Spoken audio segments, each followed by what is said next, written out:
40 лет я здесь живу, и за это время я породнился с Россией, у меня появилась семья, появились дети. Я объездил многих стран мира, но как русская душа я никогда не встречал.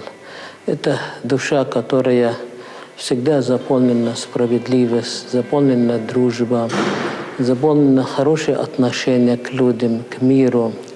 Это душа, которая на нее ни одна душа на свете не похожа. Это душа, которая всегда прощает, которая зло не помнит, которая относится справедливо ко всеми народами мира. Россия преподает урок всему свету, как нужно жить в многонациональной стране, где более 300 национальностей, жить в едином духе, жить в дружбе, жить в комфорте, жить в уюте. Это не так просто. Россия как была великая, так и останется всегда. Как была оплот мира, так и будет. Дорогие друзья, я хочу вас поздравить от всей души с праздником единства и согласия и дружбы. Будьте всегда дружелюбнее, будьте всегда единые.